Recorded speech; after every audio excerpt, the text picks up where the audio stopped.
Welcome back to Theme Park Wizard, and we're here with another review on the Imagineering story.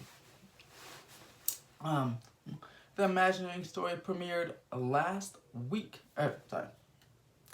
today, but also last night if you're on the West Coast, about 9 p.m.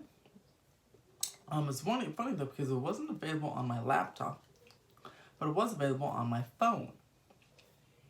So, I guess it depends on what device you're using, but it was on the right away on the phone, and on the laptop it wasn't there even until 1 or 2 in the morning, so be aware of that. But this Imagineering story episode was very interesting as the last one was. I think I liked the last one a little bit more because it was about Disneyland, and home park is Disneyland. But nonetheless, this one is still very interesting, as they talked about the Haunted Mansion, Epcot, and Tokyo.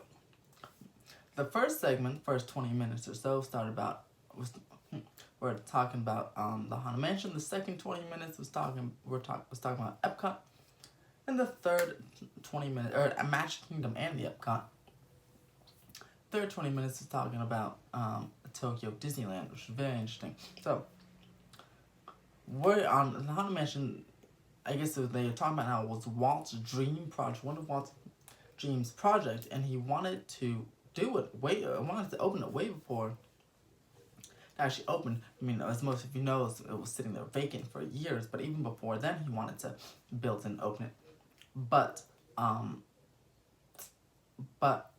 the World's Fair came, and then the Haunted Mansion project stalled. Unfortunately, Walt passed away before the Haunted Mansion can get going again. But they built it, completed it, and now it's one of the iconic attractions of today. And they're talking about how Kim Irvine's mom, of course, is Madame Leota, and Leota Toons, and they're talking about all the Pepper's ghost effect and all the trickery they used to make it look like ghosts are in the mansion. So, definitely go, if you're very interested in that, go check that out. It's very interesting how they do everything. As well as make they now have a model shop open, and for all the animatronics that are coming to these attractions, so it's really cool. Then again, they shipped it over to Walt's Florida project. Walt died before the Florida project could even be open, so his true vision for Epcot, which is that one actual city, couldn't happen. They couldn't do it. They didn't know how to do it without Walt. So they said, why not make it a theme park instead? They started off with, since again Walt just died, so something's kind of lost. They just lost their leader. So they said, why not just make a bigger version? Let's start with what we already know, right? Start with your success. Disneyland is successful, so let's do another castle park. Call it the Magic Kingdom. So they did a bigger Magic Kingdom, and they did most of the opening rides there. It started off with 23 attractions. Most of the attractions were clones right from Disneyland, just different versions, whatever. There was a couple new, like Liberty Square, I think was one of the only unique different things that was not at Disneyland that was at the Magic Kingdom at the time. So again, because they didn't know what to do, so then they hired some more people. They got the footing together. They even have a new CEO at this time, or no, they got a new CEO. No, they didn't have a new CEO. His name, I think it was Patrick Card or something. And then they got the idea for a thrill ride, an indoor thrill ride that still has theming and pieces of family. So then they show the construction of Space Mountain.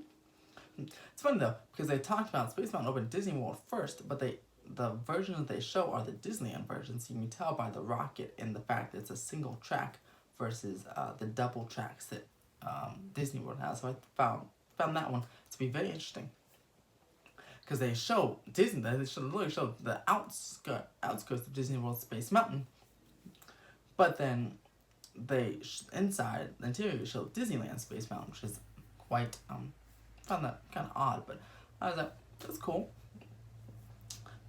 So they showed the Space Mountain, because they said the only other thrill ride they had was the Matterhorn. And of course, as you all know, teenagers, Disney nerds would know, teenagers were dismissive of Disneyland and Disney parks in general because they thought they're just for kids, and then they outgrew them and lost interest. But now these thrill rides attract lots of teenagers and more families to the park, and you can see it. Disney parks still do that today, with family-friendly dark rides that appeal to everyone, and thrill rides that appeal to older generations, and then younger rides, other rides appeal to kids as well. So Disney's still going with that business model today. Then they moved over to Epcot, which is they felt like since they couldn't do the city, they still wanted to make Walt Disney's dream of Epcot come true, but just in the theme park version. So they got the idea for two lands: the World Showcase and the Future World, because they wanted to make it educational. Anyway, Future World, Figment, of course, is still the icon of Epcot, and they wanted to, again, they put motion space to talk about all the progress of technology throughout the years, and they wanted about the World Showcase so people can go all around and visit the world without having to step on a jet, almost like a semi-permanent World's Fair type of thing. And it was well received. It was there, and also they are celebrating because they actually they showed footage in the show. They have a big Epcot cake to celebrate that it was the first non-castle park, the first park without anything to do with Disney itself. No characters, no. They have rides, but they're not themed to characters. It's all about education and all about the future in the world, which was a pretty big success. They're taking a big gamble. They weren't sure if people were gonna be interested, and it turns out they were, which is good. And then Tokyo. So the last 20 minutes were about Tokyo Disneyland, and I thought it was very interesting because they didn't want to build international parks at all. I mean, not just Tokyo, but not Paris, nothing. They didn't want to build any kind of international park because they were scared that they weren't sure how it's gonna be well received over in other countries, because it's American Western thing, so they weren't sure how it's gonna be received. Also, they didn't want to go overseas. They're like, oh my gosh, we just finished Epcot. What do we do now? They felt like they were disorganized, but Tokyo apparently kept calling every week, or Japanese officials kept calling every single week to the Disney officials, and they said no. Then they finally said, let's give them an offer just to get them away. Let's give them an offer that we just can't. It's just horrible for them. It's heavily favors Disney. Like, Tokyo has to pay for everything, and then they have to build it, and all Disney gives is basically their assistance and their creative advice. Tokyo said yes. So, and that's part of the reason that the international parks, I believe, are not, also due to government, but not really owned by Disney, but the Oriental Land Company was developed specifically for building this park. Disney gave their assistance and the licensing. Tokyo still pays the heavy sum to Disney for the licensing, as they agreed. And they built the park. It's basically the same copycat as the Magic Kingdom. And they actually even said that. They said because they dusted off the old blueprints and made an exact clone of the Magic Kingdom in Tokyo. That was also a thing. They also, again, it's part of the deal. They didn't want to make any new rides. That's more expensive. You have to do the research. They just want to dust off old prints. Tokyo said, sure, go ahead, let's go, build it. So they built it was basically exact replica of the Magic Kingdom. And then Tokyo loved it. The Japanese loved it. Got 10 million guests in the first year of operation, which obviously contribute to the second park in 2001, Tokyo Disney Sea, and it continues to enjoy massive success and, ironically, the most unique rides of any Disney resort today, which is kind of funny because, again, Disney did not want to go there at all. And obviously, the success of Tokyo let them say, oh, wow, people overseas really do like these parks. And then that's what led to other parks such as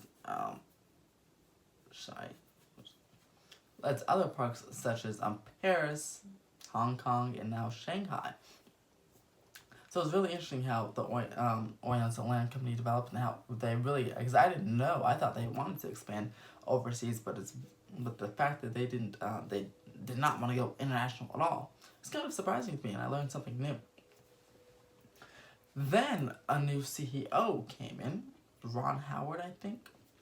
He's some kind of sports guy. Didn't seem like the right fit for me, and it made sense because he stopped everything. He focused on the television portion and did not invest anything into the parks. In fact, he laid off Imagineers, and the Imagineers shrank from like a couple 3,000, I think they said, to 400.